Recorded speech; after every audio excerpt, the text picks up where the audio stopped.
Olá, bem-vindos ao podcast Anacom. Hoje temos connosco a Ana Carolina Almeida, responsável do gabinete da IUS Omnibus, uma associação sem fins lucrativos de defesa dos consumidores, e vem-nos falar da atividade desta associação e do seu papel na sociedade. E começamos exatamente por aí, Ana. O que é que o IUS Omnibus é? Então, olá, muito bom dia. Antes de mais, obrigada também pelo convite que nos foi dirigido de estarmos aqui hoje. E dizer que a IUS é uma associação sem fins lucrativos que é acreditada pela Direção-Geral do Consumidor e que nasceu em março de 2020 com o objetivo de defender e proteger os interesses dos consumidores. No fundo, caminhamos na construção de um mundo em que as empresas saibam que terão que indenizar os consumidores quando violam a lei e assim demovê-las de violar a lei. Pretendemos garantir uma justiça efetiva para todos os consumidores e os Omnibus significa precisamente isso, justiça para todos. Contamos atualmente com associados cidadãos de vários Estados-membros da União Europeia e de Estados terceiros residentes na União Europeia, e também a nossa equipa é constituída por académicos e profissionais provenientes de vários cantos do país e da Europa. E como é que a IUS Omnibus concretiza esta tarefa de defender os consumidores? Então, um dos nossos grandes pilares de atuação é a defesa dos interesses dos consumidores através da promoção de ações populares que visam repor a legalidade e a devida compensação dos consumidores por danos causados por condutas ilícitas. E, além disso, participamos em processos de consultas públicas junto de entidades reguladoras nacionais, como é a Anacom. Colaboramos com entidades públicas e estamos sempre abertos à criação de sinergias com outras associações, nomeadamente associações de defesa dos consumidores.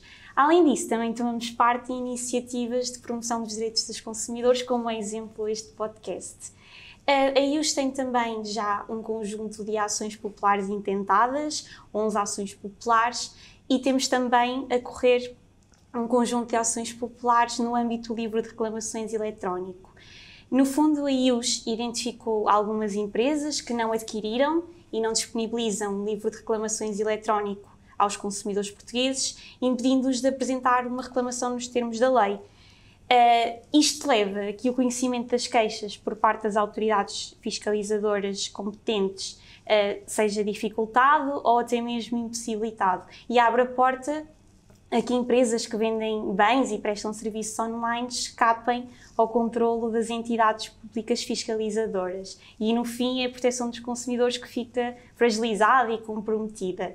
Ao contrário da maioria das ações populares, estas ações não visam a atribuição de uma indenização aos consumidores, mas garantir que as empresas cumprem com a sua obrigação de disponibilizar um livro de reclamações eletrónico. Dizer também que a IUS já soma um grande sucesso na luta pelos direitos dos consumidores. No passado mês de novembro chegou a acordo com a Associação Nacional de Topógrafos. A Associação Nacional de Topógrafos reconheceu que violou a lei e aceitou indenizar os consumidores num montante de 5% dos serviços pagos por serviços de topografia, e portanto estamos aqui perante um exemplo louvável de boa assunção da responsabilidade e de compensação dos consumidores. Ana, nestas ações populares representam-se todos os consumidores no mercado. Como é que é possível fazer isso? Então, em Portugal vigora o sistema de opt-out, o que significa que os consumidores estão automaticamente representados. Se não quiserem ser representados, terão de exercer o direito de opt-out. Isto significa que não têm que fazer nada se a IUS ganhar a ação, apenas terão de contactar a entidade designada pelo tribunal no final do processo e no fundo, é exatamente isso que terão de fazer. E como é que vocês financiam a vossa atividade, estas ações populares? A IUS persegue ações populares de grande e de pequena dimensão. A maioria das ações populares da IUS não tem qualquer financiamento e, portanto, depende dos recursos escassos e de serviços jurídicos prestados em regime de pro bono. Depois, entre os vários modos de financiamento possíveis, o financiamento contencioso, que é conhecido como litigation funding, é a forma mais eficaz de levar a cabo grandes ações judiciais. Estamos a falar de ações que envolvem investimentos de centenas de milhares de euros, depois envolvem a contratação de advogados, economistas, consultores especializados, pela elevada especificidade das matérias, e também, claro, não nos podemos esquecer que do outro lado estão empresas com recursos muitas vezes infindáveis e, portanto, não recorrendo ao financiamento seria impossível ganhar este tipo de ações. E é precisamente pela falta de recursos das associações de defesa dos consumidores que a ação popular contra grandes empresas em Portugal não tem sido tão utilizado como seria desejável, e o financiamento contencioso vem solucionar este problema. E quem é que são os vossos financiadores? Então, estes financiadores são entidades passivas, não interferem e aceitam todo o risco. Portanto, ao início, avaliam a probabilidade de sucesso da causa e só investem em causas, em ações que considerem sólidas.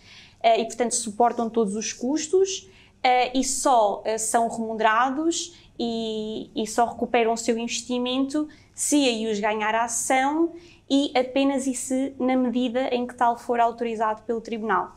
É importante salientar que nunca existirá qualquer custo para os consumidores e estes receberão 100% da indenização a que têm direito. O montante que sobrar das indenizações também será para pagar aos financiadores nos termos que o Tribunal considere justos e adequados. Se este modo de financiamento vier a vingar, podemos estar perante uma revolução na luta pelos direitos dos consumidores.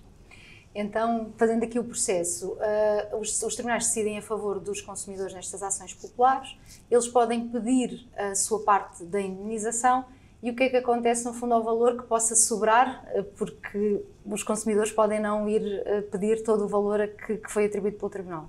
Sim, então, se a IUS ganhar alguma destas ações e a parte da indenização que não for solicitada pelos consumidores e não for necessária para fazer face aos custos da autora, neste caso da IUS, será entregue ao Ministério da Justiça para promover o acesso à justiça e a futuras ações populares, e a médio prazo isto poderá criar uma nova forma de financiamento para promover a defesa dos interesses e direitos dos consumidores.